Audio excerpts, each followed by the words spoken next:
Welcome to Trial by Wine. We take a closer look at crimes that highlight how fascinating humans can be. Schmidty, Swanee and Clarkey visit crimes and run them through their jury of three, debating both sides of the case to agree an appropriate, if totally fictitious, sentence. Please be advised, Trial by Wine may include explicit or disturbing content and will include drunken rambling. Listener discretion is advised. All right, how are we? Not too Very bad. well, very well. Not shabby. Yourself? Oh, I'm amazing. Really? For our You listeners, are amazing. I've just spent about 20 minutes complaining about my life, but that's not for you. Don't worry about that. Okay, so what news have you got? I could tell you a lot about your life. Just my last 4 days. Hey, have you got any news though? Not about me? It's 36 degrees at the Oh, moment. and it's it's so that's 6 warm. in the evening. Yeah. Oh, Is no, it warm it's for you too, 38. Schmidty? Yeah, Oh, gosh, yeah. you both got it. On top of everything I just discussed, we've had a heat wave, so it's been even better. Oh, Yeah. We're having a heat wave. We've had it for about a tropical week, heat and we've got a wave. week Same. and a half to go of it. So 39 gosh. tomorrow. we just don't get the reprieve that you guys get. In fairness, I did spend the last 2 days on the boat, which was very a nice. good that's hour, and I needed that. nice. This reminded me of my childhood. So when you're up at the lake, and for our listeners who are not in Australia, the houseboat that I talk about is on a massive lake, probably not as big as the lakes in the Midwest of the USA or whatever, but big enough, about 6 times the size of Sydney Harbour, apparently.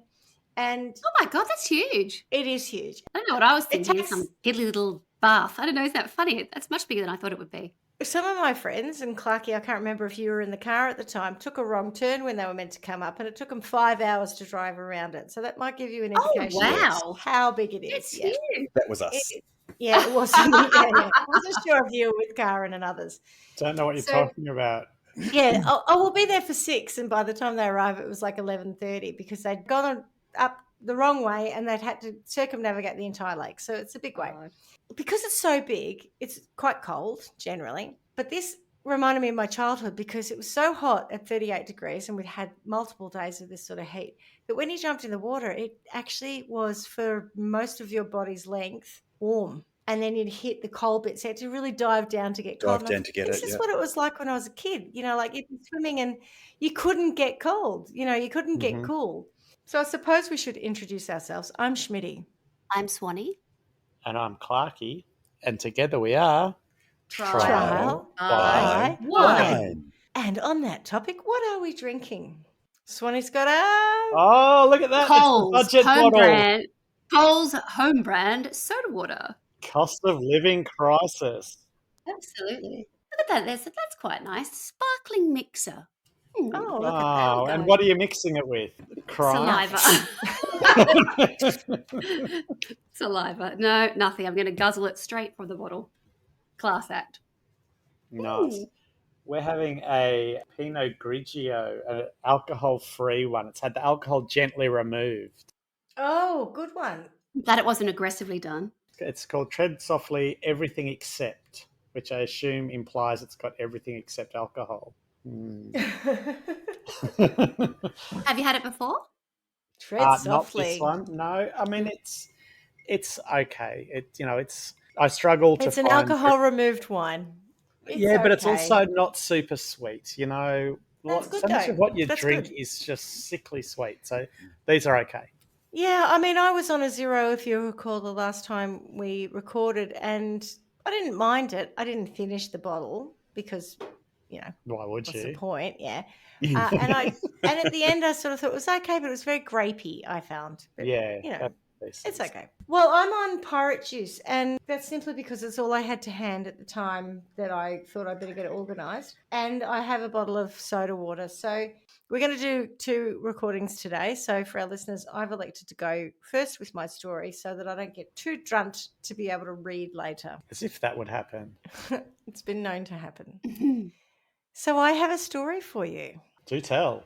As I've sort of alluded to, I've had a relatively difficult week or so, and I was a bit drained. I was drained on the weekend, and it got to, shall we do a recording? Yeah, we better. I better come up with a story. And I thought, what is it that I've banged on about a few times, but we've never actually covered? So, That's a long list. yep. I'm in the dark. I don't know where you're going to go with this. I'm excited. Can you be more specific? Yeah, well, I can. In previous episodes, I have mentioned my dislike of glorifying a certain Australian bushranger and his mates. Oh, you have. Ah, And you're going I to glorify have. him? No, I'm not. Oh. Well, actually, in fairness, I thought, I've just got the top line headlines about this guy, and I've made my own mind up about it, and I don't really know any of the details. So perhaps I should do him justice. I think I've forgotten. I suspect I did it at school, but I have not retained. I didn't. I definitely. And I sort of thought, well, maybe I'm wrong, and I'm always happy to be proved wrong. So I figured, why not delve into the story and see whether there's more to it, and perhaps there's a whole bunch of mitigating circumstances that I didn't understand. So my sources straight up are Wikipedia, a website called kellygang.asn.au, the Australian Dictionary of Biography, and the Maitland Mercury and Hunter River General Advertiser, New South Wales. Schmidty, if I had have known you were going to do this story, I would have suggested you come up to Glenrowan to the Ned Kelly Museum. Oh, but I've been at Mansfield recently, and that's in it too. He's possibly everywhere, this guy. No, I thought it was a real Victorian thing. Glenrowan's got the hilarious animatronics. Like the dog, there is a dog pissing at the bar in the museum. They were cutting edge. I saw it. Well, it is now, but when I was thinking about this, I was 40 years ago when I saw it as a primary school kid. Yeah, it was actually pretty good when you think about it, because they project the faces of characters and then they have the sound. Well, this is how I remember it. Mm-hmm. So, Swanee, for your benefit, Glenrowan has a museum of the Kelly gang, because that is where their last stand takes place. Yes, right. Yeah. And someone has done this. Well, I mean, it's a bit of a piss weak world now, but as I said, 40 years ago, it was pretty good, right?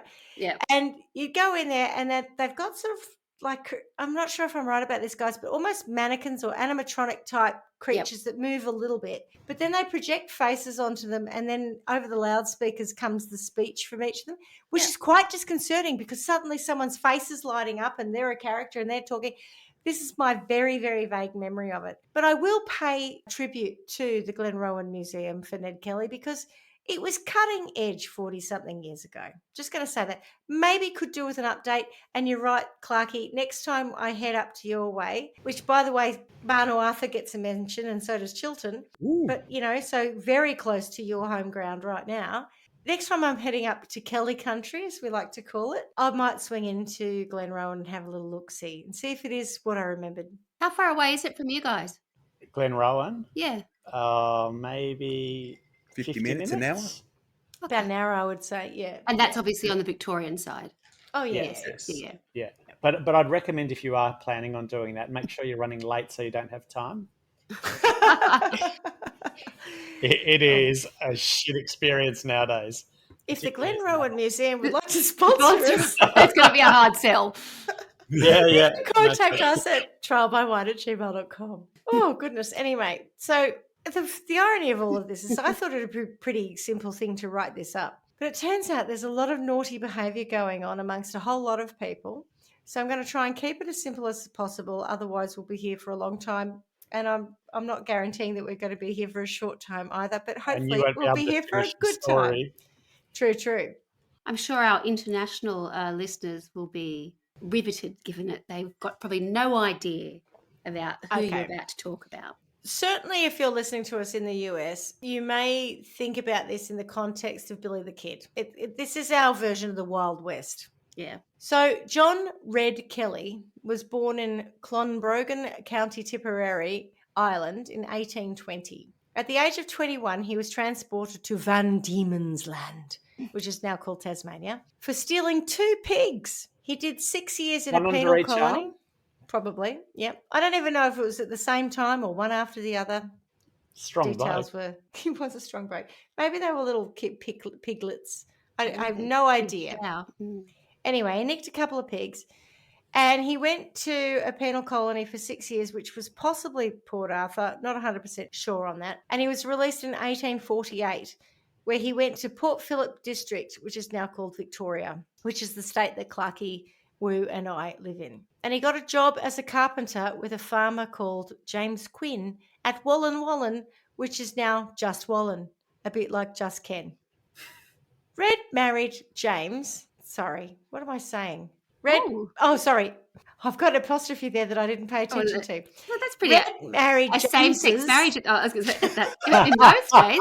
I wasn't aware of that part of the story. But, Wow. now you've got me. I've started well. Sorry. I was going to say, we're telling a totally different story. He was like at the forefront. A lesser-known story. Yeah. No, sorry. Red married James's 18-year-old daughter, Ellen, who was also born in Ireland. And they did some mining. So after they got married, they went and did some mining as the gold rush was the thing at the time. And they raised enough money to buy a freehold in Beveridge. Which is, again, where? Just Victoria. Victoria. Beveridge is about an hour-ish from where I am now. It's actually becoming it's an area in, I think, the Hume, I'm pretty sure it's in Hume, which is the same shire that I'm in. And it is projected to go from 4,000 people living there to something like 80,000 people in the next 5 years. It's seeing phenomenal growth, predominantly driven by housing, and it's above Donnybrook. So from Donnybrook to Beveridge, we've got a Donnybrook here too. I can't remember. Yeah. Anyway, that whole kind of area is set to grow exponentially in the next 5 to 10 years. So they buy this bit of land and they have 8 children. Busy. In pretty quick succession, I think. In how long? Yeah, right. Not long. And did their population grow from 2 to 10 in the same period that Beveridge is going to go from 4,000 to 80,000? Pretty much. Yeah. Yeah, right. But into the water in Beveridge. They should have tried harder. Well, Beveridge the thing got was, them nailed. Irish Catholic for a start. There's no TV. And I think some of their children may have died. Certainly the first one died within 6 months of its birth. So, at the time you had a lot of infant mortality. People pushed out as many kids as they could in the hopes that some would survive.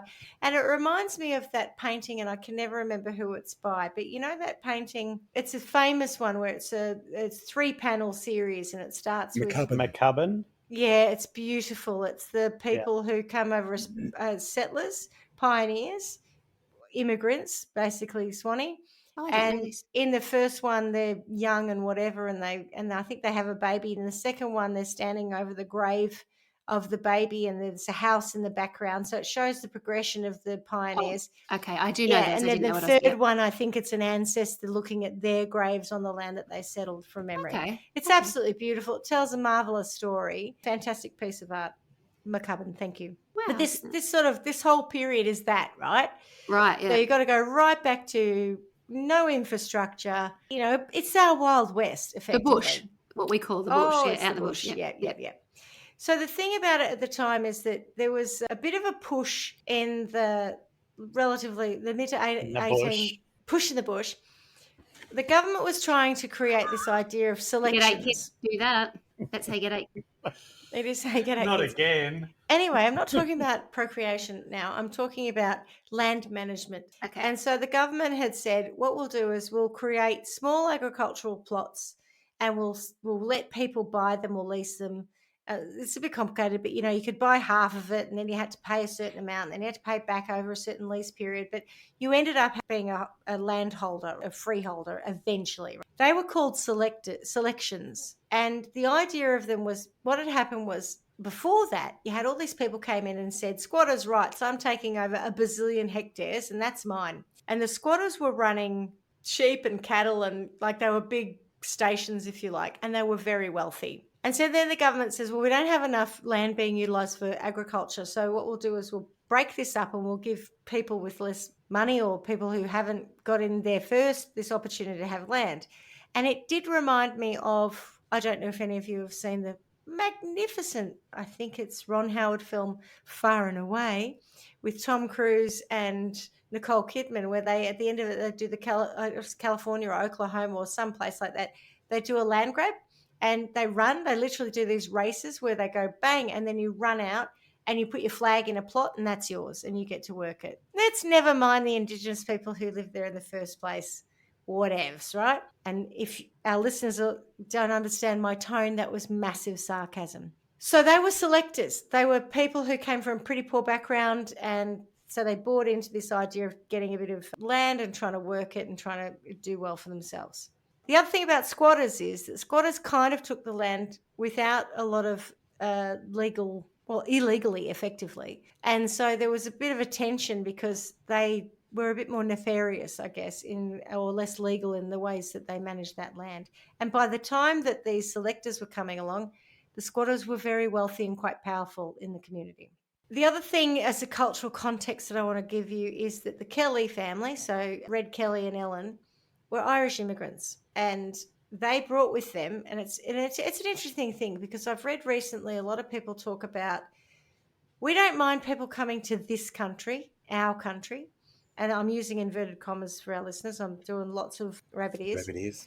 But as long as they don't bring the trauma of their own place with them. Well, I can tell you that at this point in time, everyone brought the trauma from the context of their previous country with them. So the Irish had a bit of a dislike for the British. The English had run rampant, frankly, over the Irish for a lot of time. The monarchy, Australia at this time was not federated, so we were 6 or 7 colonies, British colonies. We were at this federation happened in 1901. That's when we became officially Australia. So at this point in time, there's no love for the old country. There's no love for the old rule. I think there's a perception that, I'm out in this wild country. And in fairness, my father in 1956 had exactly the same attitude as coming here as a migrant, going, look at this wild place. I can have a great old time here. Yeah. Mm-hmm. Imagine it when there really is no rule, right? So there's a lot going on, and a lot of people are bringing their own trauma from their own experience, which, by the way, is pretty fair. Red Kelly stole 2 pigs and got transported to a foreign country that had no infrastructure and nothing. And other people also, as we know, a lot of our... And then served 6 years.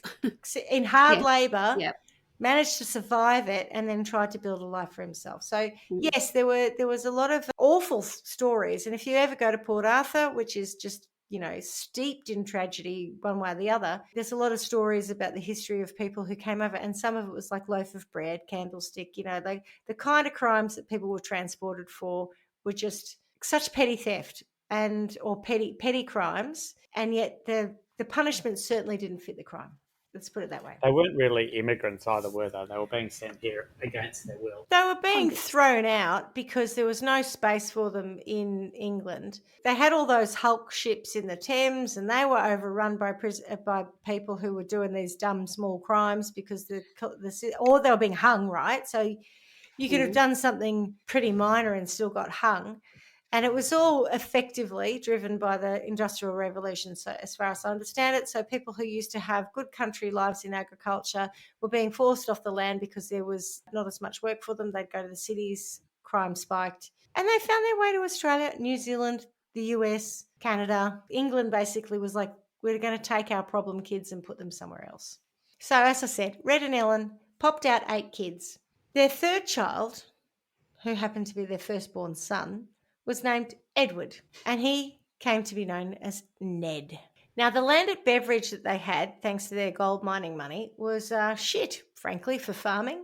And Red found it all a bit much, so he decided to self-prescribe with alcohol. And in 1864, the whole family then moved to Avenel, near Seymour, which again, Swanee is moving up closer to Ilden. So this is all the height. This is moving from Beveridge up the Hume, effectively. If you follow the Hume Freeway, this whole kind of thing is up the Hume Freeway, which used to be called Sydney Road because it was the road to Sydney, effectively. And so this is all a corridor pretty much up the Hume. Yep. So we go up there. They go near to Avenel, and it didn't take long before the local police were aware of the family. Ned went to school, but I doubt he got more than a primary school education, if not less. The only really notable thing to happen in Ned's first 11 years was that he saved a kid from drowning in a creek and was given a green sash by the family, of which he was quite proud. Sorry, Schmidty, how old was he then? 11 at this point. So how old was he when he was in prison? Let's put it this way. He dies at 25. Red was in prison earlier. Okay. So Red went to prison. Red's the dad, not Ned. Oh, thank you, darling. That's where I'm getting confused because I think at what point does his name change from Red to Ned? Right? Okay. No. Red's the dad. So it's his father who's been... I'm assuming he had red hair. I have no idea why he's called Red because his name's John. So let's assume he's got red hair. Surely they would have called him Blue. I don't know why they didn't call him Bluey. I know, right? Blue, I know, right? I know.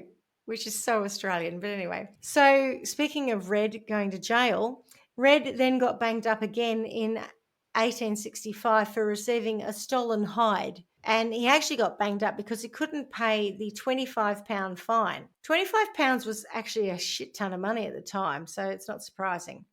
So he had to do another 6 months hard labour. By December 1866, Red, not Ned, was again in the police records for being drunk and disorderly. And rather tragically, Red died on the 27th of December that year, most likely from alcoholism or just having a pretty shit life. And he was 46. Probably not a bad innings for that time. Oh, depending on where you sit in the socioeconomic pool, yeah, it wasn't too bad, I guess. Now, Ned is just 12 years at the time of Red's death, and he's now the new man of the household. You know, he's the one bloke. And at 12, and he had to actually go and sign the death certificate for his father. So after that, the family moved to Greta, which was nearer to Ellen's family, the Quinns, and another load of relatives by marriage, the Lloyds. And there's quite I find we call it Greta. Is it? I don't know why you call it Greta, but sure. Very close to Wangaratta. Wang. Okay. Fuck me. After that, the family moved to Greta, spelt Greta, which was nearer to Ellen's family, the Quinns, and another load of relatives by marriage, the Lloyds. There seemed to be quite a lot happening for a lot of the family, not just the Kellys. Red's brother, who it seemed was also a drunk, set fire to the house where the family and some of the Lloyds were staying. Allegedly, he was pretty pissed at the time. He was sentenced to death, which I thought was a bit harsh, as I don't think anyone actually died in the fire. But then again, Red got 6 years hard labour in Tasmania for stealing 2 pigs. So maybe when we think we're sentencing too harshly as a jury, we can recall the historical context of the 1870s British rule. Luckily for Jim, who was Red's brother, his sentence was commuted to just 15 years hard labour. Phew. That's a relief. Isn't it just? The Kellys then leased a small farm of 99 acres at 11 Mile Creek near Greta. Again, this farm was pretty rubbish for farming, so this selector thing is not going so well. And Ellen then decided to rent out some of the rooms on the farm for travellers to make some money for accommodation, and she sold grog on the sly. And I read some statistic, and I'm probably going to be wrong, but it was something like the amount of land that had been given to selectors in this period, the selection land, if you like, was something crazy, like 15 million acres. And by 5 or 10 years later, only 360,000 acres were actually producing like wheat. So I'm going to have to suggest that this scheme didn't really work. No. Ned, unfortunately, after the death of his father and the move to Greta, fell pretty quickly into a life of crime. He met a fellow called Harry Power, who had escaped from Pentridge prison and was, to all intents and purposes, a bushranger. Is Pentridge a Melbourne prison? It was, yes. It's no longer. It's now some lovely apartments, I believe. Is it really? Yes, it's been kind inside the old wall. Oh, it's been done up. Yeah. It was kind of, I think, what Prisoner was based on. I'm wondering, is there another more famous prison in Melbourne, or is that the one? The old Melbourne jail? The one. Oh, maybe I've been to something as a tourist. Tourist, yeah, probably like the old when I was Melbourne about jail, 10 years old or something. Yeah. Which also features in this story. Oh, yes. Okay, so yes, that's probably where I think Pentridge is somewhere near Coburg. Yeah, I was going to say Northcote, but you're right, Coburg. And it was still operational in our youth. Okay. And it had... I certainly remember it. Massive old bluestone walls around it. Of course, with razor wire and shit on it. So it was bang in the middle of town, effectively, this big prison. Okay, so Harry Power was a bad un. And many believe that Ned was his protege. In May 1869, Harry Power, Ned, and some others in Power's gang tried to steal some horses from John Rowe, a squatter in Mansfield, which they wanted to use to then rob the Woods Point Mansfield Gold Escort. However, John Rowe was having none of it, and he shot at them, so they ran off. And Ned left Power and his gang for a bit. The heat was a bit much, I think. Then, in 1869, Ned, who was 15 at the time, robbed a Chinese hawker named Fook. Fook said that Ned robbed him of 10 shillings. Is that what he said after he robbed him? What was his name before he got robbed? I knew you'd go there. Ah Fook, there was like Ah Do and like a whole lot of those Chinese names. Poor old Ah Fook. Ah Fook has a sad end story, but anyway. Ah Fook said that Ned robbed him of 10 shillings, but when Ned was arrested, his story was that Ah Fook had abused him and his sister, Annie, over some fight about water. So I think the story goes, Ah Fook comes up and goes, I'll give you a bit of money. I want some good drinking water, but they robbed him because he got creek water instead. But according to him, Ned just brandished a stick at him and said, I'm a bushranger and give me all your money anyway. So it was a bit of a carry Very on. confusing, isn't it? That's this whole story, FYI. But because a whole bunch of witnesses who happened to all be Ned's family said that Ned hadn't done anything wrong, the charges were dropped. Arfook, I mean, I that makes sense, believe, doesn't it? went on to possibly take his own life at some point. With anyway. Oh. How do you know about our Fook? Because the kellygang.ans.au website has a plethora of resources all the about connections. all the connections. It's the most Yeah. spectacular piece of work. So kudos to whoever did that. If you'd I'm like to trying to think of sponsor when- us. You can contact us at troublewine@gmail.com. Yeah. It's a wiki. It's a wiki entirely of Ned Kelly and everything. What's it around called when you have your major sponsor? There's another name for it as well, like your banner sponsor. So, Platinum sponsor? no, it's not quite a thing. No. There's something else, but it's sort of like, like in football, it's the ones who are on the front of their jersey. There's another name for it, which is a fairly recent term. I don't know. I'll ask the kids; they'll know what it is. Flagship, maybe? Yeah, it's something like that. It's not flagship, but the kids will know. They were Tier talking about it one. in relation to soccer, Mm. in relation to Premier League football. Mm. But that's, I'm not sure there are many. I don't know that we might have to just sort of. They've probably got some other big something banner. Seriously, we'll take whatever we can get. Yeah. If kellygang.ans.au want to sponsor us, I love it. let us know. If you're thinking of going into sponsor. Yeah, so anyway, in 1870, Ned took up with Harry Power again. From March that year, they went on to do a few armed robberies, and Ned was named as his accomplice. So police arrested him, and he ended up in Beechworth Jail, again near you boys. No one could identify him, though, and whilst the police wanted him tried, the case was dismissed due to lack of evidence. Some say that the Kellys, the wider family, intimidated witnesses, as no one could positively identify Ned. Power's accomplice had been described as, and this is a quote directly, this is not my words, half-caste, but the police thought it was just that Ned was a feral, unwashed kind of guy. Either way, it was dropped. So we all clear on what I just said? I think so, but who had said it and why? So a witness described him as half-caste, Yes. i.e. he was half But he native. wasn't. Yeah. No, But he was but the police said, no, it is him, even though you've said it's someone who's half-caste. Oh. It is him because he's feral and he's dirty, and so he So that's just actually looks dark. So it's a bit of a stretch all the same. That'll right? do. And kind of racist too. But Well, that goes it's the without time. saying. It's the time. I was going to say, I'm not, I'm not saying It's a the lot- right. Not racist for 1869. No. Oh, actually, God, no. quite temperate for 1869. Absolutely. Yep. Oh, my Lord. Positively Anyway. highbrow. Oh. That's right.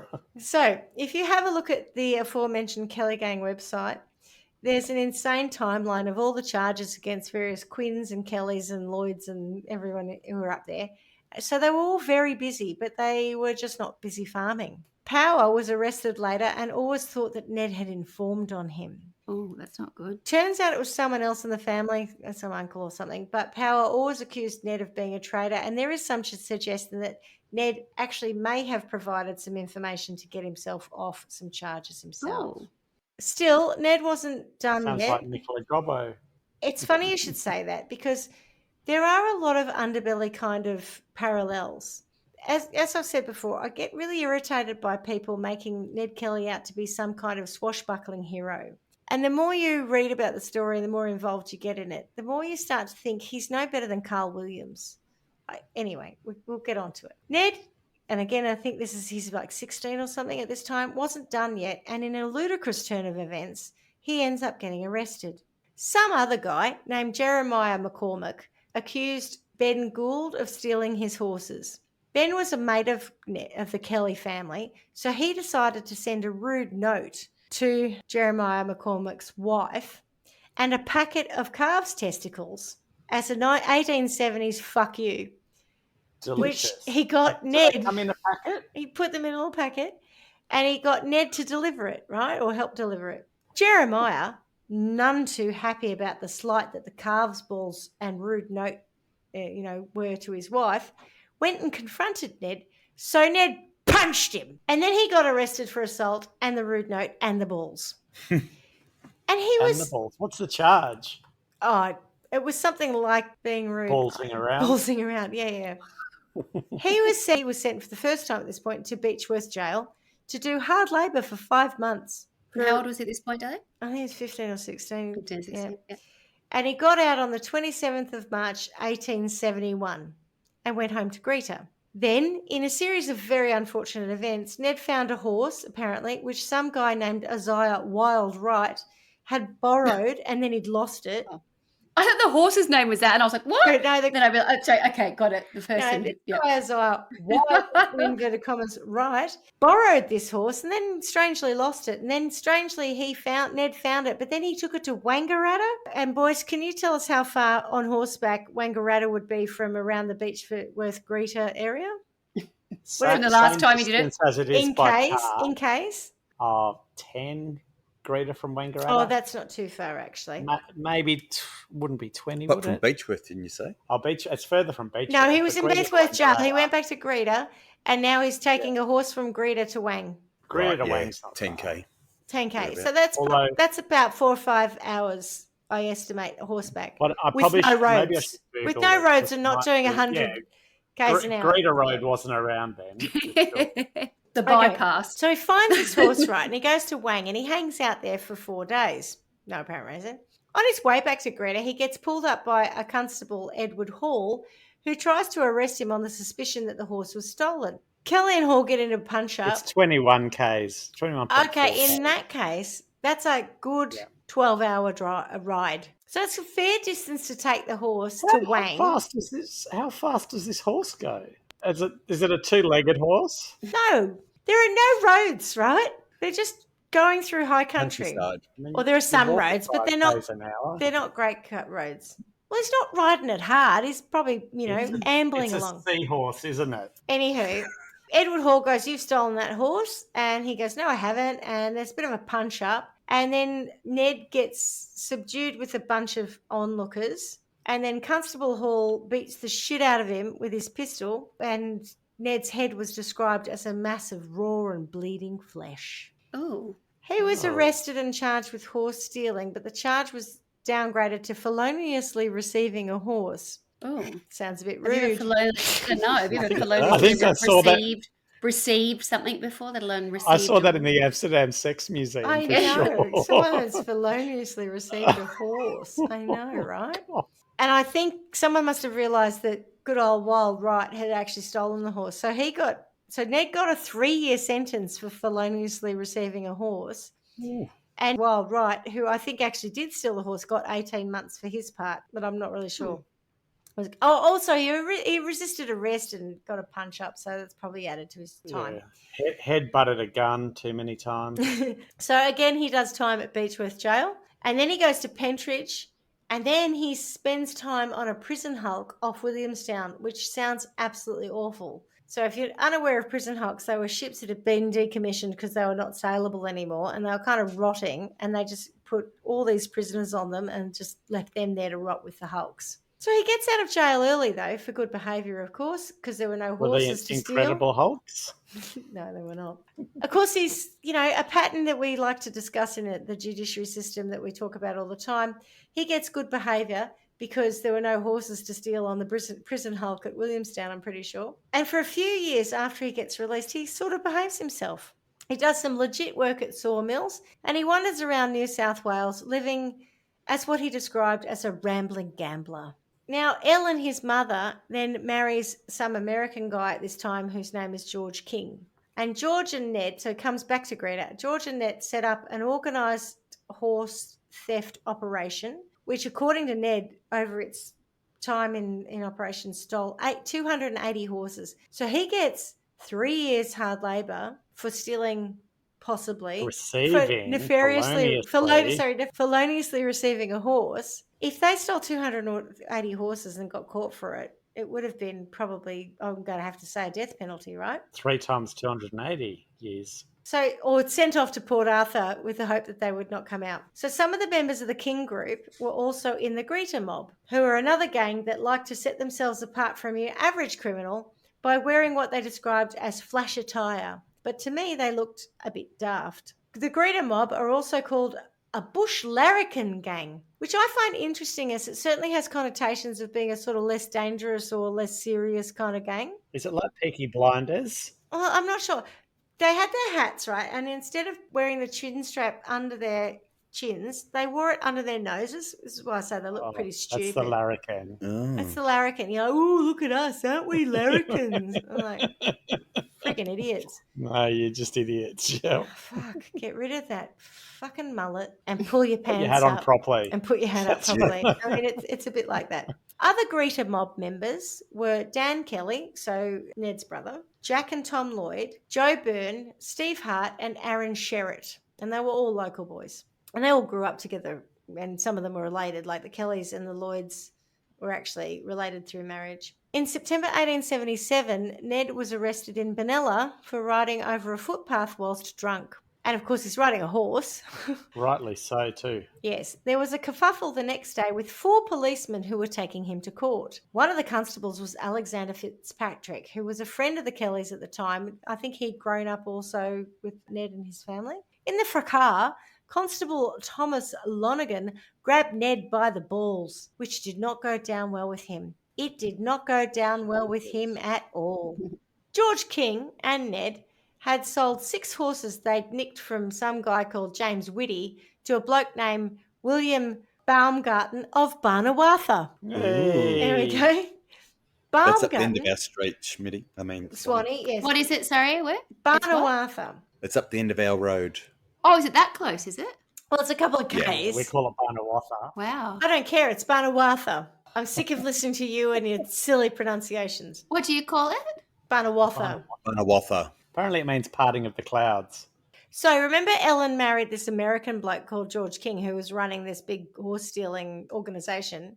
Around the same time as Ned and Dan got arrested, he disappears and I have no idea what happens to him. Whether he books it back to America or he's knocked off, no idea. Someone could tell us. So up until now, we've got horse stealing, some punch-ups, some drunken behaviour. Feloniously receiving receiving a horse. Yeah, you know, shits and giggles. or riding across a footpath. A bit of shits Some and very giggles. serious crimes there. Well, in our context, we would not see them as serious, but at the time, they were probably mid-range. You know, like maybe what the police would have considered them at the time were gateway crimes. We should bring back the riding across the footpath for the e-scooters. Yeah, absolutely. And how long did you have to go to jail 6 for that one? months hard labour. Imagine. Oh God. At this point, shit gets real. Uh-oh. So, because of these He's warrants, had enough. no, not him. The police have had enough. Because these warrants for this new horse theft are out, the police have gone, right, we've got to get this Ned and this Dan. You know, they're naughty boys. We've got to pick them up. Constable Fitzpatrick, who I spoke about earlier, who was a mate of the Kellys, went to their home, because he knew them, to arrest Dan. Dan wasn't there, apparently, so he hung around and he chatted with Mrs. Kelly, Ellen. Dan and Bill Skillion, another relative by marriage, show up later that night and Fitzpatrick says, you're under arrest, mate. And Dan says, yeah, all right, but can I have some dinner first? I'm guessing it's a long ride back to Beechworth, wherever they have to go.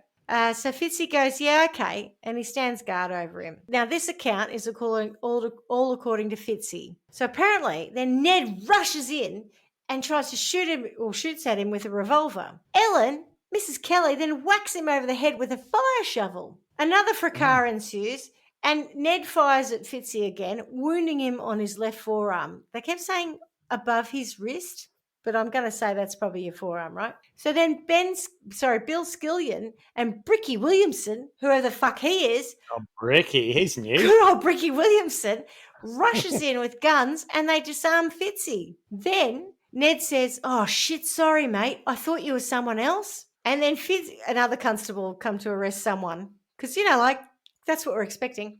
Shit, mate, I thought you were someone else. So then Fitzy goes, oh, and faints. And then when he wakes up, Ned makes him cut the bullet from his own wrist. And then Ellen, Mrs. Kelly, dresses the wound. And then they bribe Fitzy to keep this all to himself. And then they let him leave. But on the road, as he's riding out, 2 horsemen are behind him in hot pursuit. So he hightails it out of there and he gets to a hotel where he had his wound treated again. And then he rides to Benalla to report what happened. To sing Why like did a he have to canary. take the bullet out himself? It's very interesting in our modern context that you think that, because I was thinking about this later and I was like, well, because Ned's account, that's according to Fitzy. According to Ned wasn't even there, right? Right, okay. But Ned's sister Kate, so there's lots of different accounts. Ned's sister Kate said that Fitzy had hit on her and then Ned came in and did shoot him. Yep. But later in 1880, Ned says, that's bullshit. That never happened. 3 policemen at the time swore that Ned confessed to shooting Fitzy, but Ned's like, bullshit. Now, Bricky Williamson... Who has guns and not bricks. I'm disappointed in with that. I want him 1881... running in. I know, right? I don't even know who... I can't remember who he is. I think he's by marriage. He's another connection, right? So this is 1878. So 3 years later, Bricky Williamson, who, by the way, is trying to dodge a charge for himself for something else or related to this. In fact, he's trying to dodge a charge entirely related to this incident, says that Ned had shot Fitzy after Fitzy pulled his gun. So he's saying Ned shot him in self-defense. But then Jim Kelly, who was, I think, the drunk who burned everything down and got 15 years hard labour, and Tom Lloyd, I don't know why he was there, said Fitzy was pissed when he showed up and he pulled Kate onto his knee, and so Dan threw him to the floor, and then Ned barges in and there's a struggle, and then Fitzy hurt himself on the door, and this is the point, Swanee, hurts himself on a hook on the door, and there's no gunshot wound at all. And that, to me, is slightly interesting, even though no one paid attention to it, because why did he take any kind of bullet out, right, himself? Yeah. Apart from at the time, it's like, take the bit of shot out because you might get an infection. Who knows? I mean, how's that for 15 different accounts of what could have happened? It sounds like no one knows. I know, They're and just certainly making it not up on the me. fly. It just sound like ferals. It sounds like I don't know. It just all sounded out of control. What does And I'd the like Ned you to- Kelly ANS website say about this? They should be more specific with their That's research. where I get a lot of the information, although I have rewritten it to suit my tone of voice and how I'm reading this story, right? But to your point, Swanee, they are a bunch of ferals. I think they're a bunch of ferals, and this is why I get really irritated when people glorify the goddamn gross. Kellys. So, regardless of what happened, the police arrested Bricky Williamson, who I don't know was there, Bill Skillion, who apparently may not have been there, and Ellen Kelly for aiding, as in Mrs. Kelly, for aiding and abetting attempted murder. And they all went down for it. Bricky and Bill got 6 years and Ellen got 3 years hard labour. And I think she was possibly pregnant at the time, which is pretty impressive because at this point, her third eldest son is nearly 20, I think. God. So she's knocking him out, or at least she had a newborn, which I assume was to George King, but I'm not sure because somewhere along the line she also had a child by some other guy who was just living there. And it was quoted, he said, yeah, we had a nice time. And then I moved on, and then she sued him for maintenance for the kid. So this also didn't go down with Ned, in as much as that his sainted mother, who was with child, or at least had an infant child, not sure which, at the time was arrested. So Ned and Dan, however, hightail it into the bush when this has happened. So some of the people in that room get arrested. Ned's not there at the time. He's already pissed off. And they meet up with Joe Byrne and Steve Hart, other members of the Greeter gang. And they hit out for a bit, sluicing gold and making whiskey. But eventually someone tips the police office to where they are. And on the 25th of October, 1878, 2 police teams were sent to get them.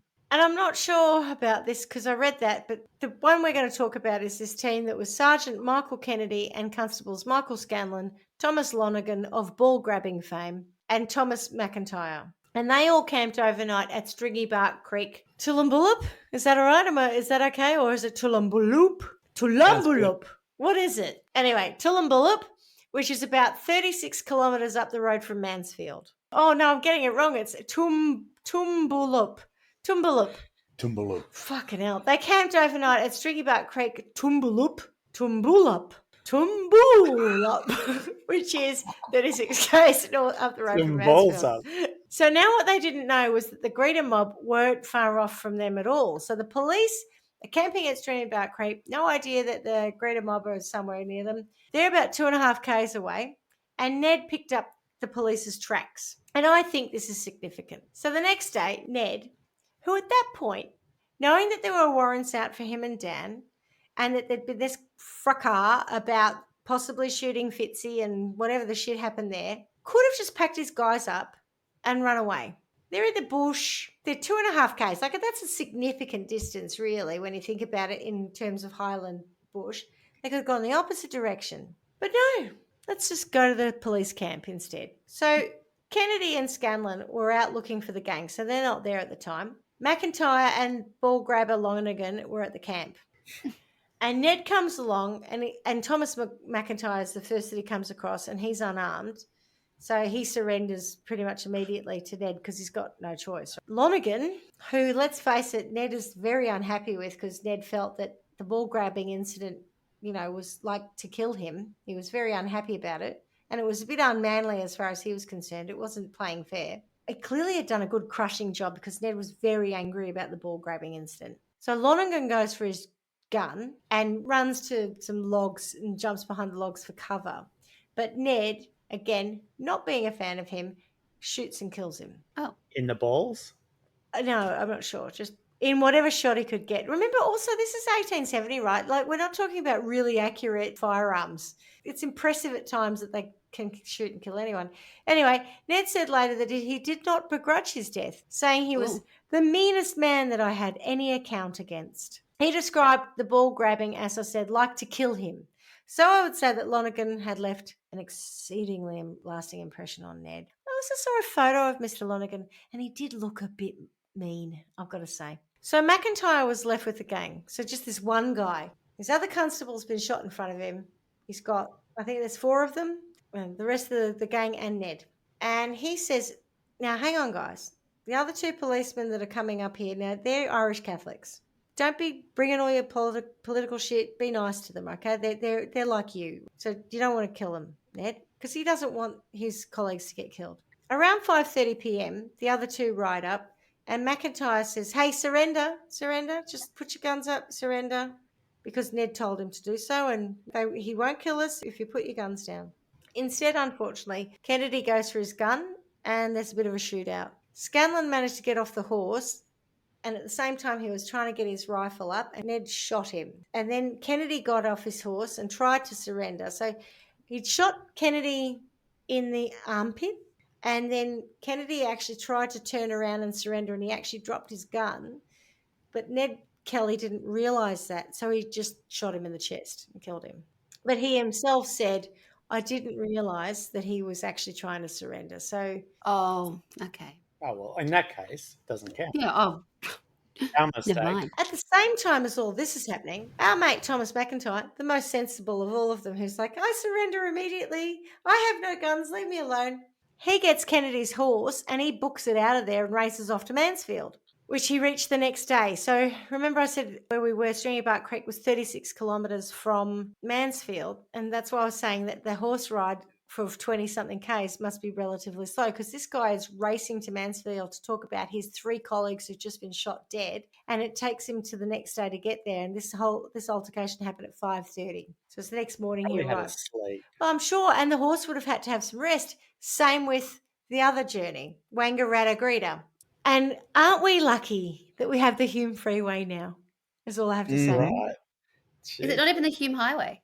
No, well, it's the And Hume cars. Highway now. Yes, you're right. There's the Hume Freeway, or is boys? It's the Hume There's the Highway. Crazy No. Burn. Hume Freeway is the bit from the the ring road to Crazy Burn. And then it turns to the Hume Highway. Yeah, Hume Highway is what I know, yeah. The Hume Highway We, goes we down drove to Melbourne, Road, we'd be on the funnily Hume enough. Highway. which Hume all Highway. used to be Yeah. Sydney Road. Yeah. Okay, so the police at Mansfield then send a search party up and they find Lonergan and Scanlon, and then 2 days later they find Kennedy's body. According to Ned, the cops were going to kill him, so he was acting in self-defense. But Thomas McIntyre said, hey, mate, we were just there to arrest you. We weren't heavily armed. Yeah. We were just sent up to pick you up, you and Dan, right? And so, mate, whatever. Now, I guess both things could be true, because there was a fair amount, according to Ned, there was a lot of scuttlebutt and grapevine that said the police have said that they're going to kill you. And there's a quote in one of his letters that Lonergan had basically, are you two familiar with the way that Banjo Patterson writes his poetry? Ned Kelly, and I get onto this, he drafted a couple of very long letters. One's called the Cameron letter and one's called the Jerilderie letter. I'm doing really well on Australian place names. And if you read it, it's a bit of there's not a lot of grammar and not bad in the way of spelling, but grammar's a problem. And if you read it with a slight Irish accent in your mind, it makes a little bit more sense. And I'll talk about it in a bit, but he talks about Lonergan had said something along the lines of, or the way Ned puts it, he says, he was blowing that if ever there was a guy that he was going to kill, I was going to be the first guy that he was going to kill. Like, it's written in this kind of almost amusing fashion, but it's not funny. Like, he's trying to justify his actions in these letters. He says something like, in this, it shows my feelings towards him, as he said, we were good friends. And even this is about Fitzgerald, I think. But then he says, he was the biggest enemy I had in the country, with the exception of Lonergan. Like, he just, every opportunity he gets, he throws Lonergan in. He's an asshole. I hate that guy too. And Lonergan was going around telling people that if anyone was going to shoot Ned, it'd be him. And that's why Ned was, in his mind, and his defense is, I had to go and kill these guys because it was shoot first and ask questions later because they were going to kill me, right? So that's Ned's defense, Fair. which is documented in these crazy letters. Well, I'm not sure it is fair because, as I said, you could have chosen to run away. You could have left. Yes, you would have still been on the run, but you could have got away.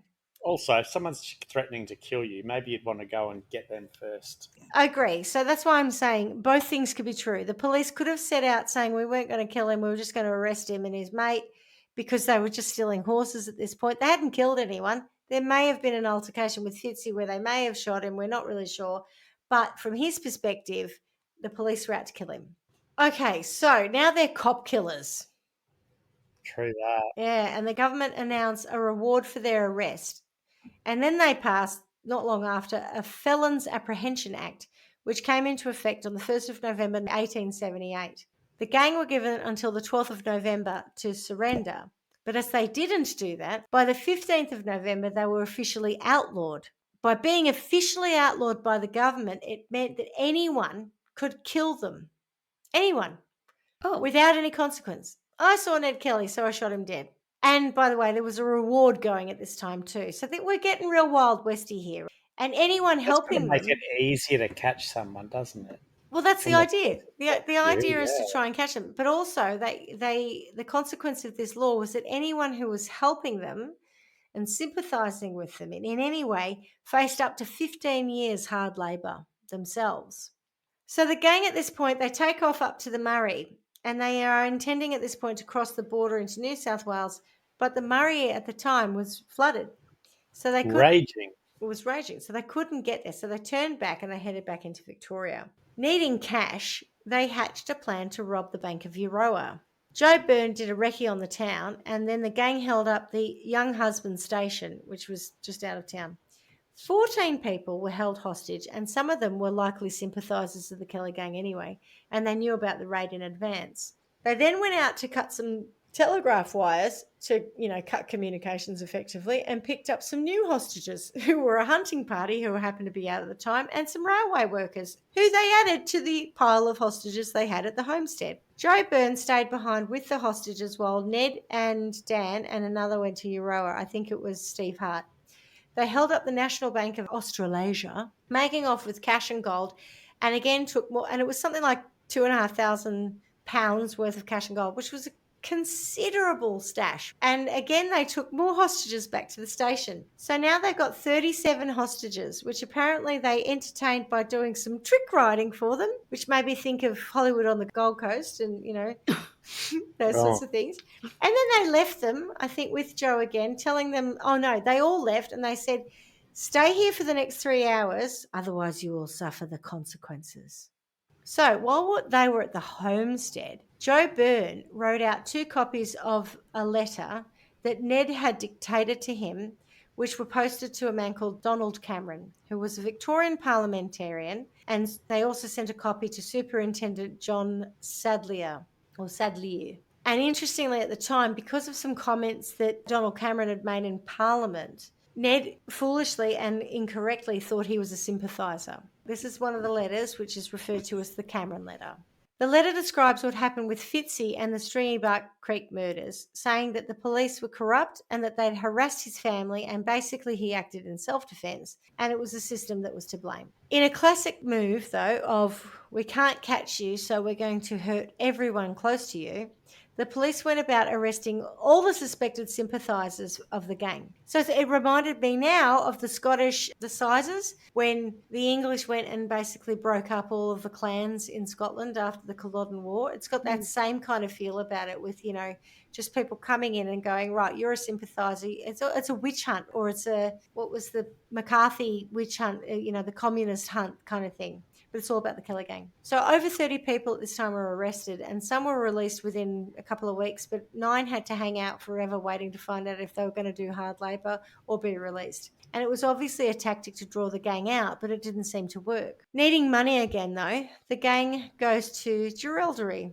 where they end up robbing a bank. Now, this bit is, I guess, where in the kind of lore of Kelly gang, this idea of him being an anti-establishment Robin Hood kind of guy comes into the story a bit, plays in a bit. So while they rob the bank, which is all very coordinated, I could go into it for hours, but we've already over an hour in this story, so I won't. They had a bunch of help from sympathisers. Ned burned the mortgages and the securities in the bank, cursing the banks for smashing the poor working man, or words to that effect, right? So at this point, he starts to... It's not just stealing money to fund the gang themselves. Prior to this, they certainly weren't giving all of their money to the poor or whatever. But what he's doing here now is just like, okay, to get more sympathy, I believe, especially from the locals who we're currently robbing, we'll write off their mortgages. So he destroys all the paperwork, basically. He also, at this time, is noted to taking everyone to the pub and shouting them. So we all go to the pub, hey, That'll come on, everyone, yeah. And they have a few And you wonder drinks. why he's a hero. Yeah. There's your answer. One of his guys had nicked a watch off someone, and he's like, nah, give it back, whatever. And then the local priest or someone convinces him to give back a horse that they were going to steal. It was a racehorse that some young lady owned. So that's his great magnanimous moment where he's like, okay, well, we won't take that horse and you can have your watch back and we'll write off some of the mortgages because, who cares? We're here. And he also spent a goodly amount of time lecturing everyone around the corruption of the police and probably other shit about monarchy and very much that Irish political anti-monarchist blah, blah, blah, which is fine.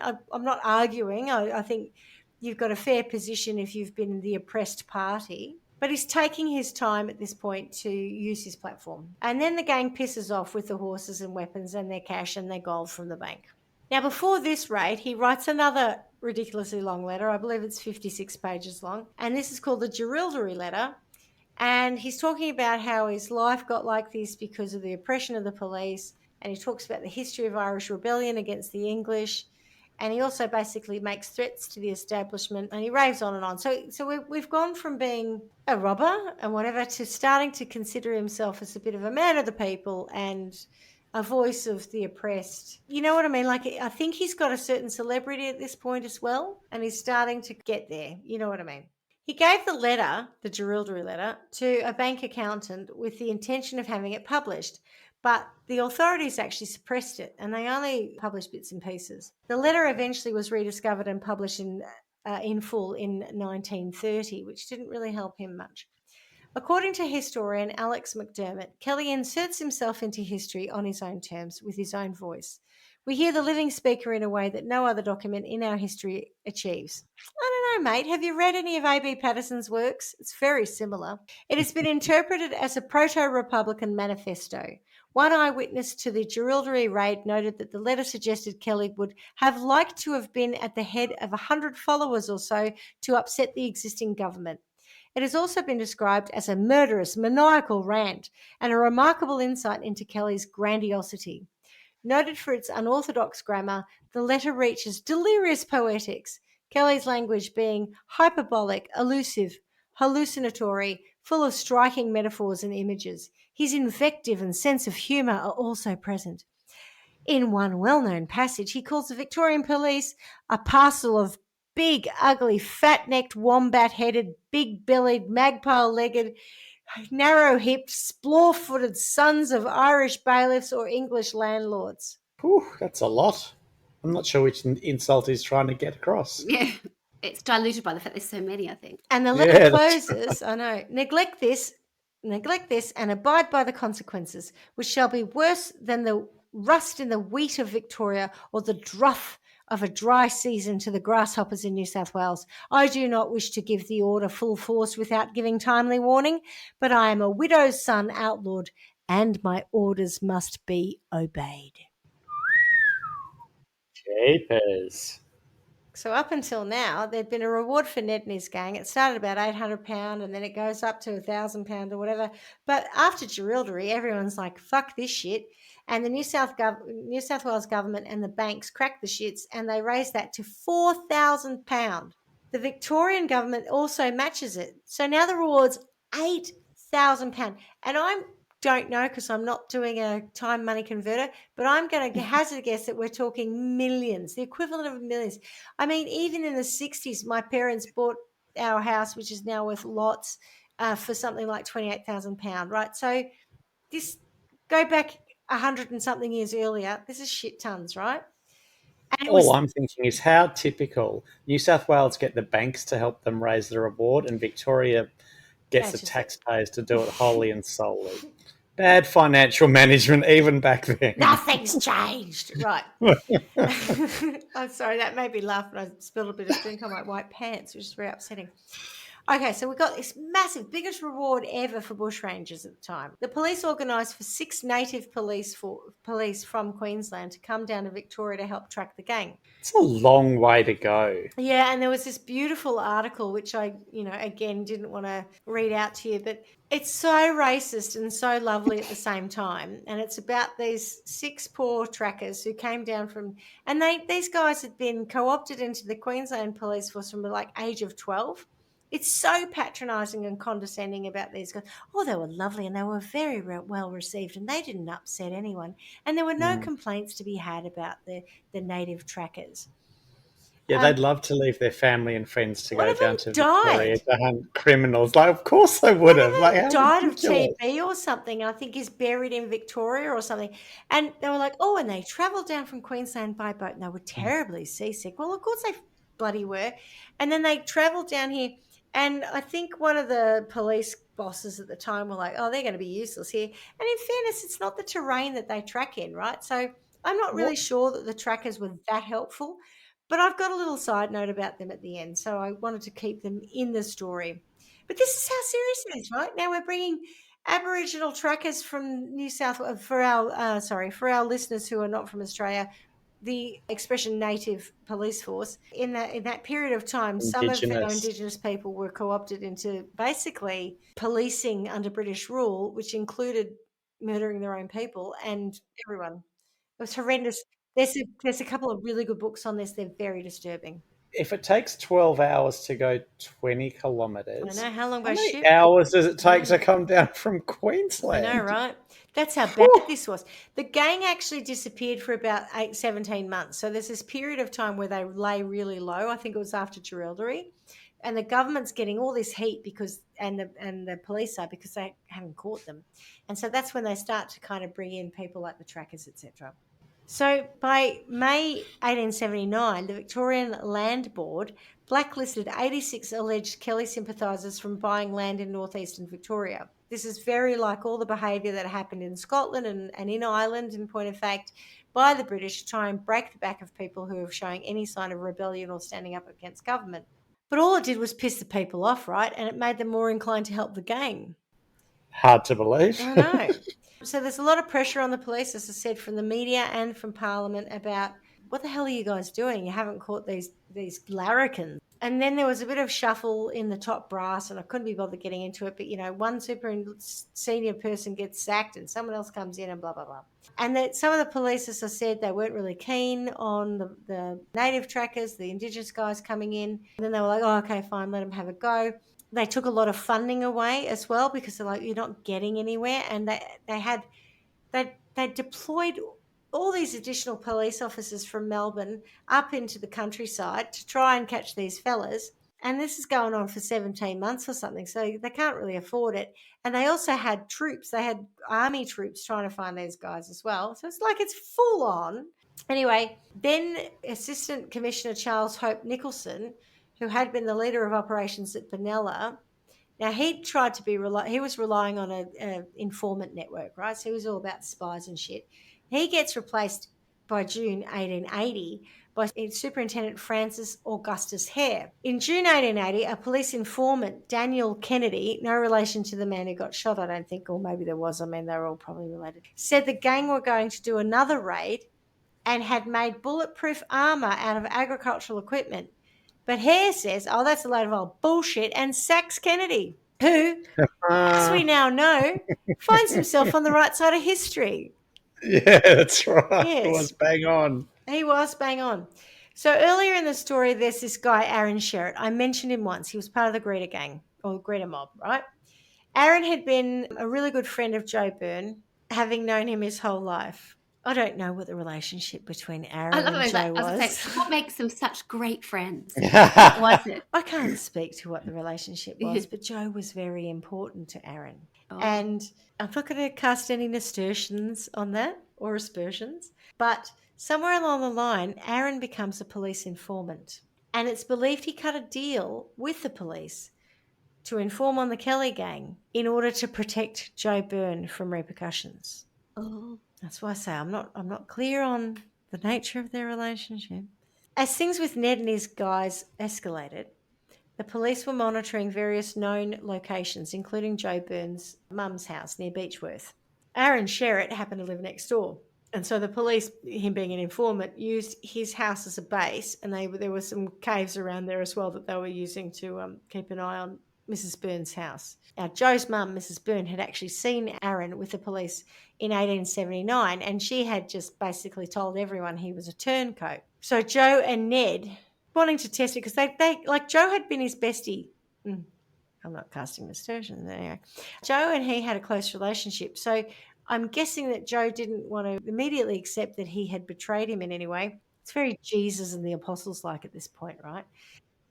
So they keep sending notes. I feel like we're going somewhere else with it, but anyway. No, they keep sending notes to Aaron to say, come to Jerilderie, join the gang. Aaron, come to Jerilderie. Come with us, mate. Exactly. And he didn't. What you doing? Come on, Aaron. Come on, Aaron. We know you. The name Aaron, I don't know, feels like foreign in the other names. It feels like Aaron's a bit exotic, nearly. Might be biblical. Not sure. Yeah, maybe. Aaron. Anyway, Aaron did not join the gang. He stayed dobbing on them with the police. Yeah. And so they decided the best thing they could do was kill him. Oh. This was intended to be the starting of a most frankly insane plot, which apparently they boasted would astonish not only the Australian colonies but the whole world. And I suppose if it did work out, it would have. Dan and Joe went to Aaron's place on the 26th of June, 1880. And at the house was Aaron, 4 policemen, Aaron's pregnant wife, Ellen, no relation to Mrs. Kelly, and her mum.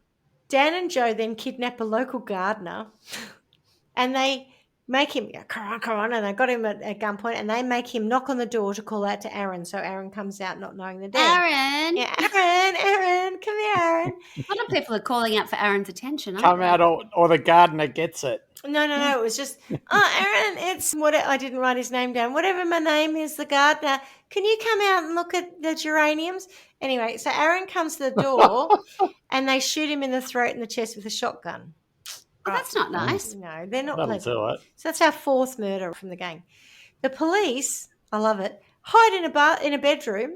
The 4 policemen like, shit, they're here. They hide in a bedroom. And Joe's like, come out. And they're like, no, we're not. And so they send Ellen, the pregnant wife, in to get him. But instead of them I don't know why they thought this would work, but instead of convincing the police to come out because Ellen's gone in, they just hold her in there with them. And I'm guessing that the whole thing is that if you don't come out, we'll shoot, and then we'll shoot this pregnant woman, and you're bad people for letting that happen. Police like, fuck that, mate. We're staying in this room. So Dan and Joe then go, right, fine. And they go and get kindling. And they're like, we're going to we'll burn your house down, right? If you don't come out. And I think they might have shot a few times into the house, whatever. In the end, they just give up and they leave.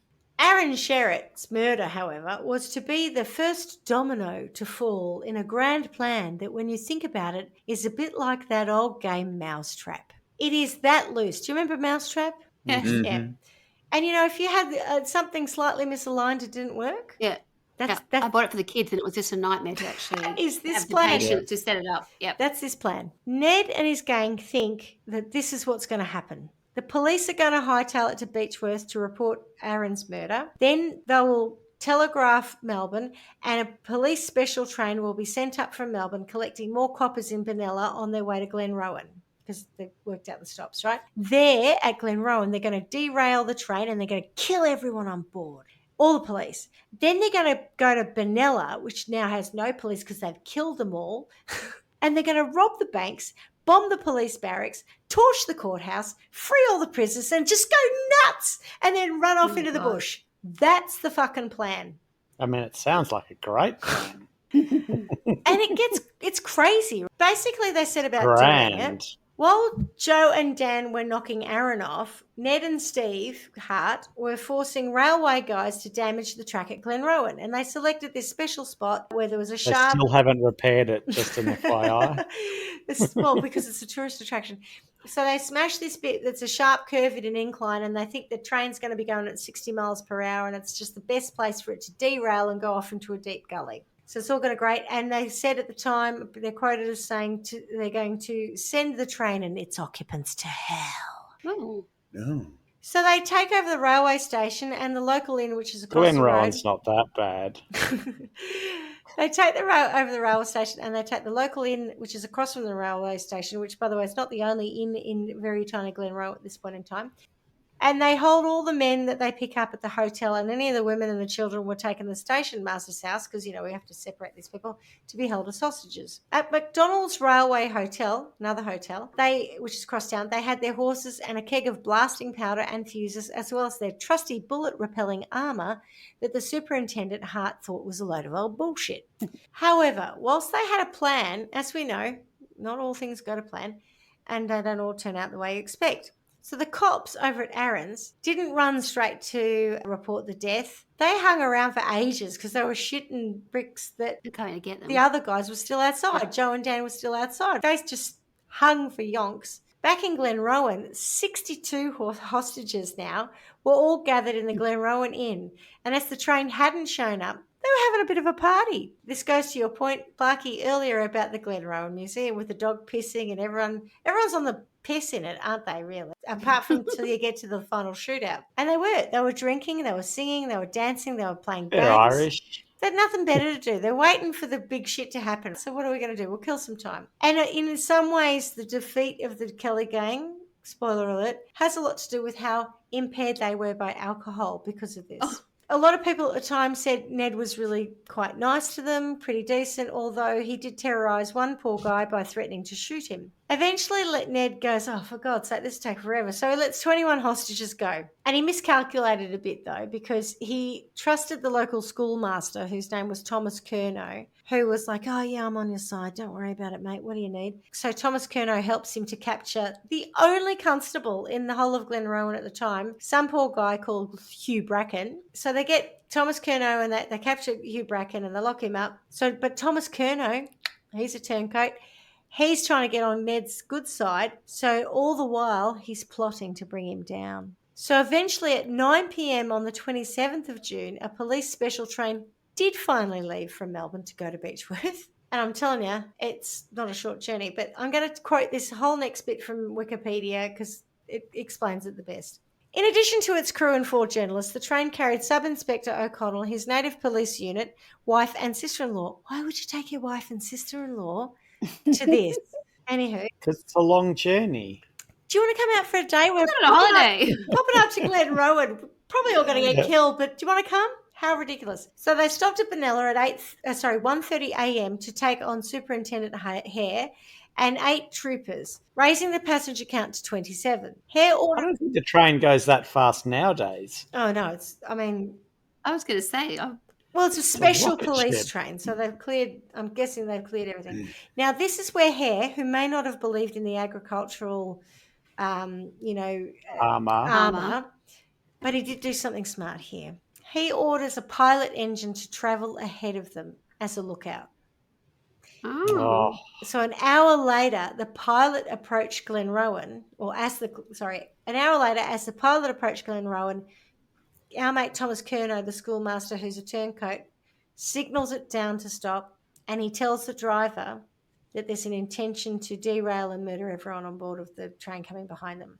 So, of course, he's able to warn the other occupants so they don't get derailed. Ned had decided to free the hostages and was delivering them a final lecture on the police when the train pulled into Glenrowan. The outlaws donned their armour and prepared for a confrontation, and the outlaws donned their armour. The only person you ever hear about wearing this friggin' armour is Ned Kelly. Right? Yeah, they all did that. So they all put their 40-something kilo armour on, FYI. It ain't Kevlar. They put all this on. It's plough shields or something. Meanwhile, Bracken, the one constable this is so bad. Like, they must be so pissed at this point because the one guy who's locked up manages to escape to the railway station to explain the whole situation to the police, after which Hare leads his troops towards the hotel. And this is after 3 a.m., so we're wee hours of the night. So the outlaws line up in the shadow of the hotel's porch, and when the police arrive at about 30 metres away in the moonlight, they open fire. About 150 shots were exchanged in the first volley. Someone shouted that the women and children were in the hotel, prompting a ceasefire. Hare was shot through the left wrist and, fainting from blood loss, returned to Benalla for treatment. Superintendent, the boss. Oh, I have to go. I've been shot in the arm. Fair enough. He could have bled to death, right? If it hit that's fair. So Ned was wounded in the left hand, the left arm, and the right foot. Byrne was shot in the calf, Joe. 2 hostages were fatally wounded by police fire into the weatherboard building. 13-year-old John Jones, who died from I believe, a shot to the abdomen, bled to death later, and railway worker Martin Cherry, otherwise known as Old Man Cherry. They were just minding their own business, stuck in the crossfire. A third hostage, George Metcalf, was also fatally wounded either by police fire or shot accidentally by Ned. During the lull in gunfire, a number of hostages, mostly women and children, escaped the hotel. Ned, bleeding heavily, retreated about 90 metres into the bush behind the hotel, where police found his skull cap and rifle at around, it says 3:30 a.m, but that can't be right because that's when they showed up according to this account. So after that. So Kelly's lying in the bush. So let's say 4 a.m. because it's taken probably half an hour to get there, start shooting everyone. This is where we are. Police surrounded the hotel throughout the night and the firing continued intermittently. At about 5:30 a.m, Joe Byrne was shot fatally while drinking whiskey in the bar, and apparently his last words were a toast to the gang. And he probably bled to death because he had a very high blood alcohol content, which would have made him bleed faster. Blood thin. Yeah, thinned his blood. At any rate, over the next 2 hours, that and the fact he's riddled with bullets probably, I don't know. He's definitely got one in the leg already. After the next 2 hours... Definitely a combo of both. Yeah. Police reinforcements under Sergeant Steele and Superintendent Sadlier arrived from Wangaratta and Benalla, bringing the police contingent to about 40. 40 against the Kelly gang, which is, I think, is 5 guys. Seriously wounded, Ned Kelly lays in the bush for most of the night. At dawn, about 7 a.m, clad in armour and armed with 3 handguns, he rose out of the bush and attacked the police from their rear. Police returned fire as Ned moved from tree to tree towards the hotel, at times staggering from his injuries and under the weight of his armour, 41 kilos, and the impact of bullets on the plate iron, which he later described as like blows from a man's fist. Sorry about that. Due to these factors, Kelly had difficulty aiming, firing and reloading his guns. Oh, poor Ned. Eyewitnesses, struggling to identify the figure moving in the dim, misty light and astonished as it withstood the bullets, variously called it a ghost, a bunyip, and the devil, which was written... A gun-wielding bunyip? Yeah, written, that's a quote from journalist Tom Carrington wrote, "With the steam rising from the ground, it looked for all the world like the ghost of Hamlet's father with no head, only a very long, thick neck.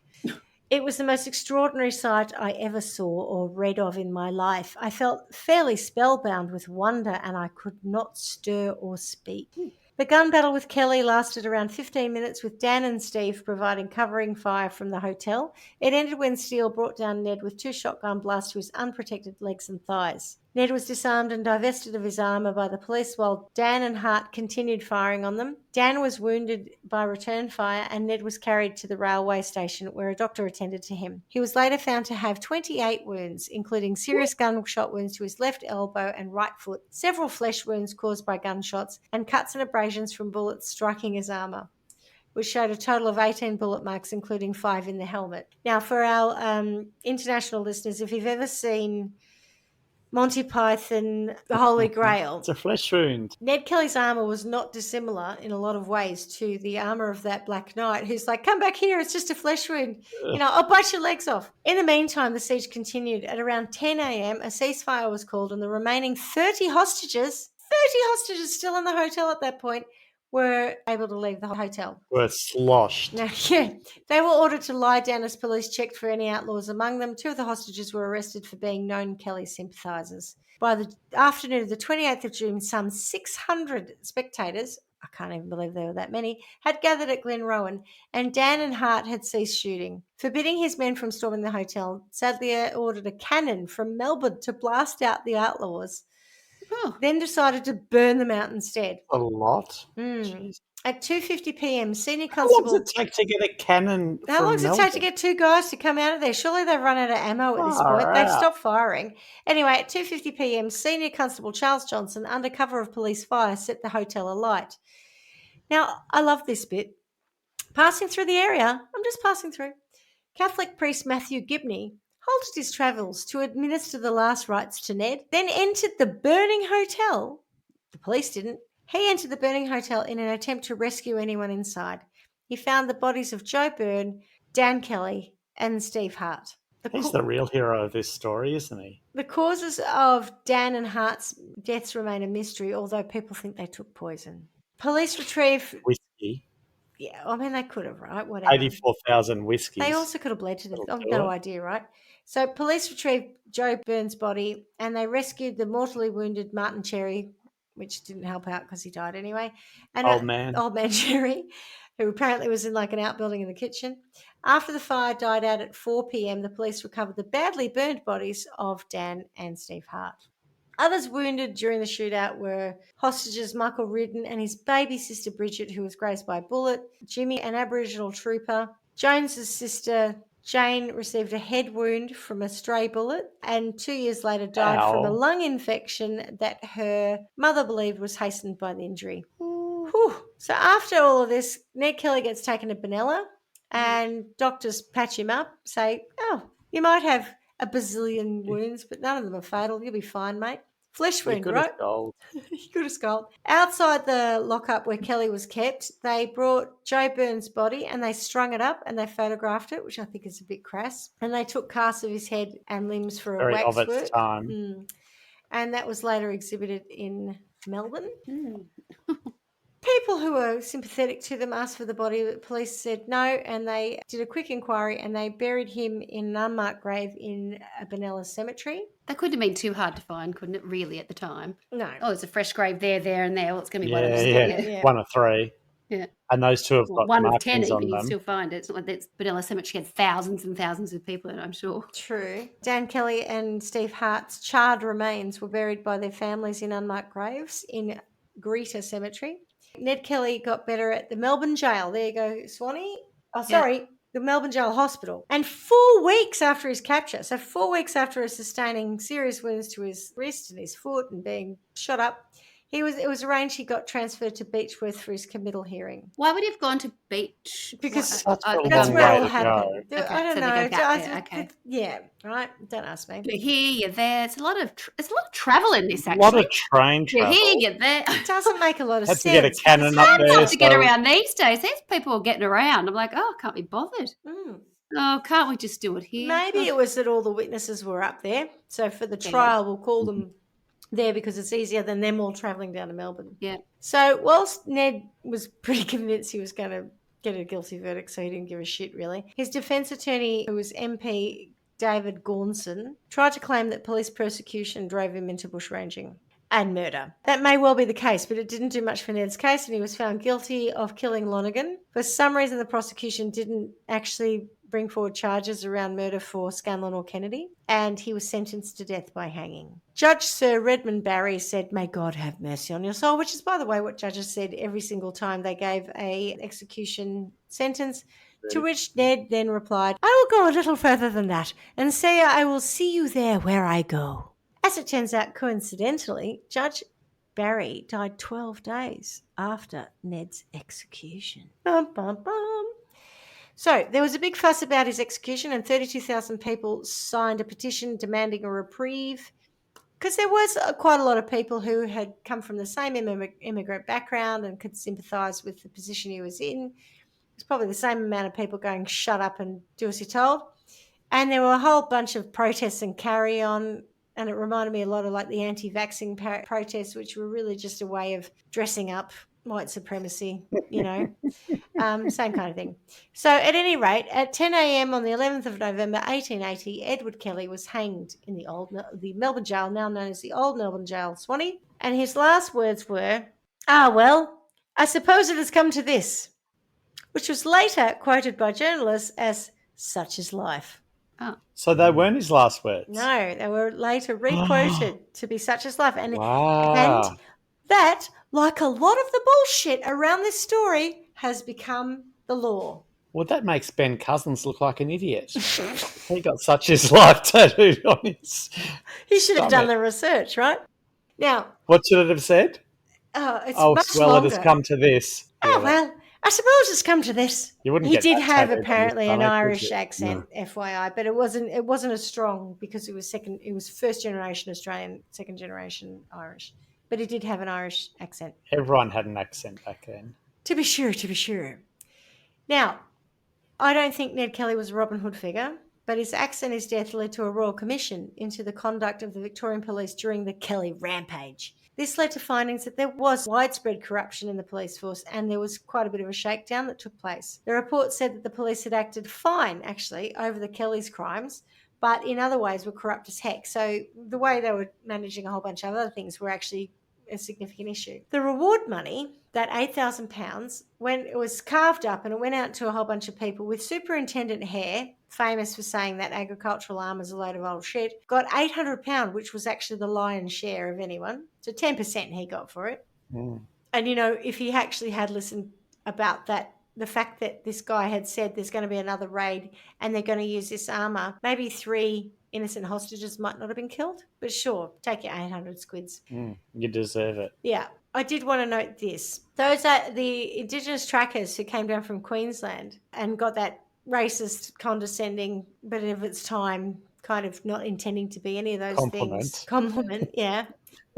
Racist, condescending, of its time, compliment. Let's pat them on the head. Well, aren't they good? It was disgusting, but it was kind of, whatever. Here's a footnote to this story which just says it all. They, for their part in trying to find the Kelly gang, were awarded £50 each, which at the time would have still been a really good amount of money. But the Victorian and the Queensland government decided it was best to keep it, saying it would not be desirable to place any considerable sum of money in the hands of persons unable to use it.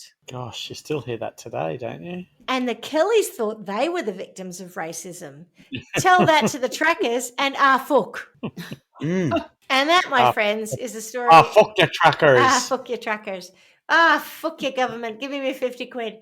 And that, my friends, is the story of Ned Kelly, the anti-establishment hero standing up for the little people, or was he a narcissistic loony who lost all sense of right and wrong? What do you reckon? Nice one. I enjoyed it. Well done. Did I give you more information that you perhaps had previously known? Oh, yeah. Isn't it massive, isn't it? Yeah. I mean, to be fair, it's probably stuff that I would have done it felt like going back to school in some ways. It felt like something we would have sat through and learnt over a number of weeks. I don't think they would have told it my way, though. Bit of behind the news, and then doing a project, and then doing another session where we might have made something out of metal, that kind of thing. It felt like it was all those things going together. It took me back to I guess it would be childhood, like sort of latter primary school. One of our neighbours says he's descended from the Kelly gang. You get a lot of that. Nothing to be proud of. Well, No.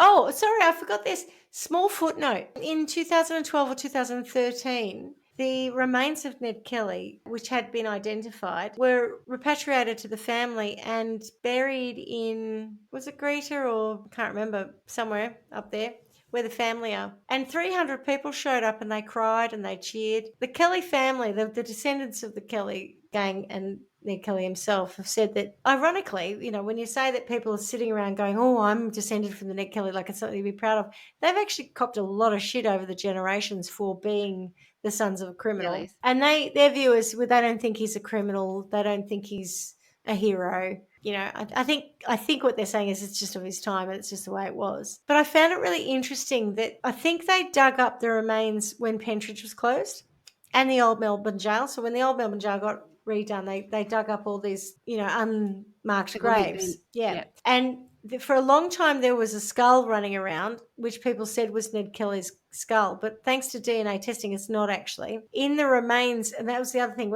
after he was executed, there was a rumour that he'd been given to medical students to dissect, and it was always denied. When they actually did dig up these remains and they identified them as belonging to Ned Kelly, there wasn't much of the head, the skull, remaining except from some occipital bone or something, but it did show indications that it had been dissected. Oh. But that's all the macabre stuff that people really get into after the fact. And I think it's terrible to desecrate a corpse, whether the person has committed murder or not. And the main reason that they moved him Unless was because, in the name of science. well, he didn't, also with your consent, right? If he didn't give consent, but his last wishes, part of his last wishes was to be buried in consecrated ground, and he hadn't been buried on consecrated ground up until that 2012, 2013, when they actually repatriated his remains. Do you get to dictate that when you're a criminal?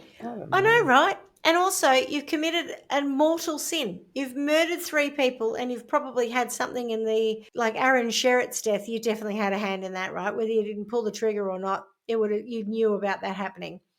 So, and then other people got killed in the crossfire, and you call yourself a Catholic. I think he thought himself as like some kind of a soldier at this point. Nah, I'm not all right with it. You haven't come around to this, No. the other side. No, No. I don't think so either. I think they're just feral. I mean, it might be that I told the story in such a way as to bias your position, but honestly, no, I don't think didn't. so. I really didn't. I don't think so. I don't really think didn't. so. I just I think they're trying Yeah. to take into account how people were treated and of the time and all the rest. It's always a little bit challenging to look through that lens because it's not pleasant to do so. But I don't think is it sort of the means justify the ends, I think. Well, I mean, they had moments where he talks in in the Cameron letter about how the police show up and they're that standard kind of police brutality. They're smashing up all their provisions. They're getting the flour on the ground and they're ruining everything and they're threatening the girls. That they're going to shoot him and they're just his mother's got an infant baby and it's just terrible because you're picking on women and children kind of thing. But you're bringing it to their door as well. That often comes steal out. Right? 280 horses. Yes, I see this often come up. Yeah, it's like, there are women and children here. It's like, yes, but the innocent victims. My innocent mother, who wasn't innocent. You see that in modern crimes. She's where turning it's like fucking sly grog and doing God knows what, smashing a policeman over the fucking head. Like seriously. That's right. They're not all innocent, but I also think you're choosing to run these, operations, whatever it is, out of family homes and whatever else. It's you bring it to your doorstep as well. 100%.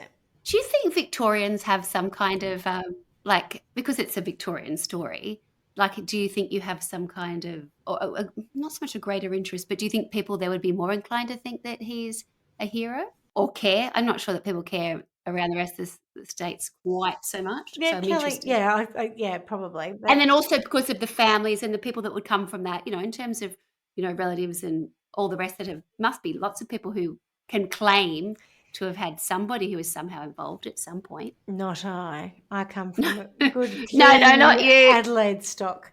And downtown Pest. Downtown Pest. Some people would like to claim it, I'm sure, and bully for you. Yeah. But I think, yes, it's probably Victorian. Bushranging was happening, though, in New South Wales as well. But this is just one of the most famous. Of course. This is the one, well, right? Hare, what was the other 2 guys? Hare and someone. They were pretty bad too. And they had previously had, interestingly enough, the Kelly Gang is one of the last bushranger groups to happen. So they're like at the end of an era, right? Probably because there was a massive crackdown on all this shit after this because the police were like, we're not having any of that.